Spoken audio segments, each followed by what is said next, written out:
Welcome to English Daily Podcast. I'm Liv Morgan, and today we're exploring a fascinating topic, national identity in mainland Britain.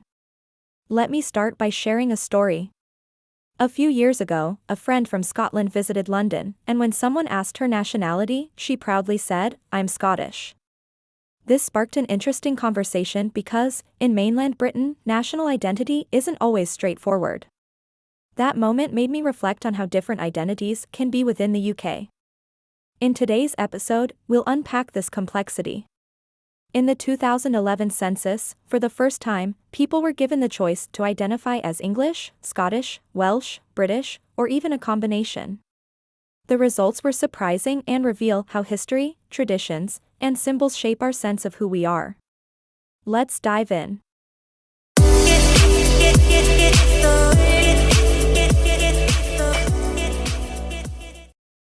When you ask for someone's nationality, you'll more than likely get a very straightforward answer. They're either French or Australian or Brazilian. But in mainland Britain, you can get a number of different answers. So for this week's podcast on English.com, we're talking about national identity. It's interesting. In 2011, for the census, for the very first time, people were asked about their national identity, and they had a choice. They could choose between English, Welsh, Scottish, Northern Irish, of course, British or other, and you can tick as many as you wanted. So you could be British and Scottish at the same time. Exactly. But what's quite interesting, Richard, was that in Scotland, for example, 62% of the people said they were only Scottish. And not British. They didn't tick the British box. Right. Not surprising, really, I suppose, because Scotland is quite different from the rest of the UK, isn't it? Can you explain that? Well, they have a very strong national identity, don't they? You think of the bagpipes, The music, yeah. the clothing they wear. Well, obviously the tartan, the kilt. Exactly. Fair Isle jumpers. Haggis. Their food, yes. And of course they have a very different way of talking, a distinct dialect. These may be stereotypes, but they do create a sense of community, I suppose.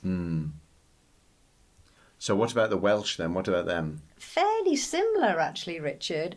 57% of people in Wales only ticked the Welsh box. And again, Wales is a very different place, isn't it? The Welsh language, of course. A lot of the Welsh people speak Welsh as a first language. Yeah, it's estimated that 29% of the population of Wales, aged 3 and over, are able to speak the language. That's amazing. It is. And if you go to especially a rugby match in Wales, you'll hear all those people singing the Welsh national anthem in Welsh. In Welsh. Yes. With passion and with pride. Exactly. And of course, they have that wonderful flag, the flag of Wales with the red dragon on it. And recently the footballers said, we're all extremely proud to wear the dragon on our chest. So what about the English then? That's who we're left with. Well, mainland Britain, yes. Interestingly, in England, 60% of people said only English. Interesting. I thought that was far higher. Yes. Higher than I thought. Because I remember a long time ago, you used to always see the Union Jack, the flag of Britain in England. But now you often see the George Cross, the Red Cross of England as the flag. So it is becoming more popular, I think, to be English. So Jackie, you're English then. So what do you put in the census? I would absolutely put British only. Why is that? I love the difference between all the different cultures of Britain, and I prefer to identify with all of those.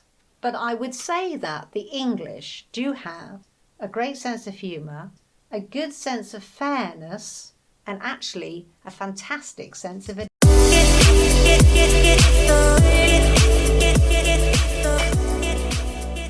Before we get into the details, let's quickly talk about some key expressions we'll be using today. You'll hear idioms like a sense of belonging and extremely proud, which describe powerful emotions tied to national identity. These phrases give deeper meaning to how people in mainland Britain relate to their heritage and culture. We'll explain them along the way with examples, so stay tuned.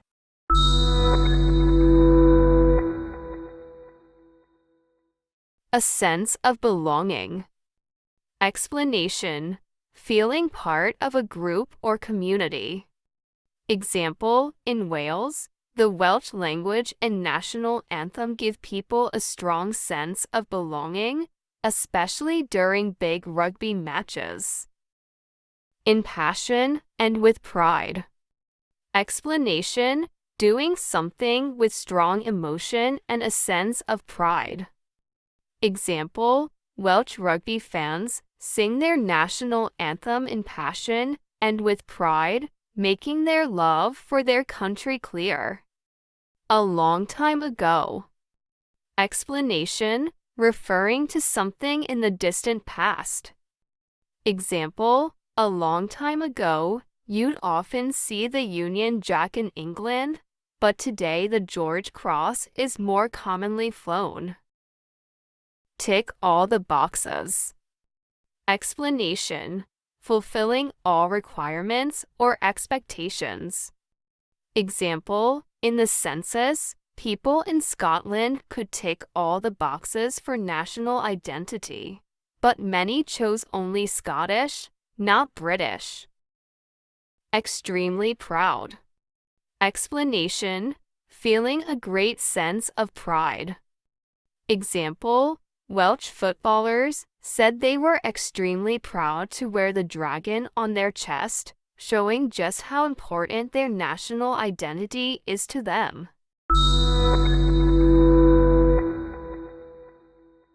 That wraps up today's episode of English Daily Podcast. We hope this look at national identity in mainland Britain helped you understand the diverse ways people see themselves in the UK. Whether British, Scottish, Welsh, or English, each identity adds to the rich culture of the country. Thanks for listening, and don't forget to subscribe for more conversations about life, language, and culture. See you next time.